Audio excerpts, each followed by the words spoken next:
আসসালামু আলাইকুম। আশা করি আলহামদুলিল্লাহ ভালো আছেন। আলহামদুলিল্লাহ আমরাও ভালো আছি। আজকে আরেকটা নতুন ভিডিও নিয়ে হাজির হলাম।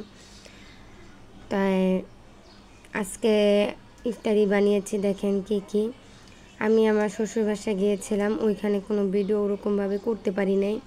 আমার শাশুড়ি হঠাৎ করে এসে নিয়ে গিয়েছিল আমাকে। আমার ননদের ছেলে মুসলমানি করাইছে, তার জন্য নিয়ে গেছিলো।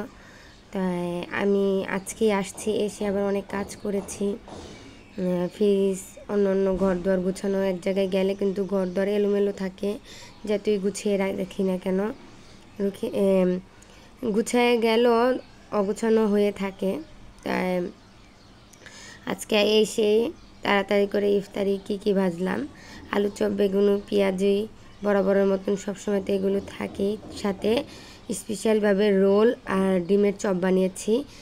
আর এখানে তো ফল আছে আর শরবত। তা আমার ছেলে, আমার মুজাহিদ আল্লাহর রহমতে 2টা রোজা রেখেছে। এতটুক বাচ্চা আল্লাহর রহমত করছে ওরে, ও 2টা রোজা রাখছে, অনেক কান্নাকাটি করে রেখেছে।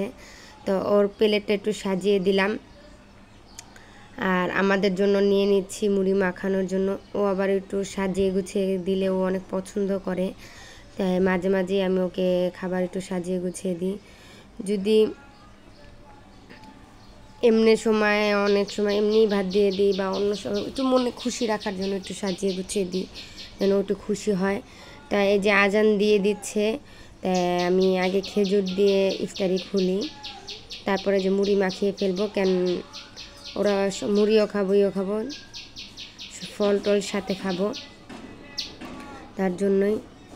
তাই আজকে ভিডিওটা এই পর্যন্তই ছিল। ভিডিওটা বেশি বড় করব না আমি, এই জন্য যে আমি অনেক ক্লান্ত, এসে অনেক কাজ কাম করতে হয়েছে। ভিডিওটা যদি ভালো লেগে থাকে অবশ্যই লাইক কমেন্ট শেয়ার করতে ভুলে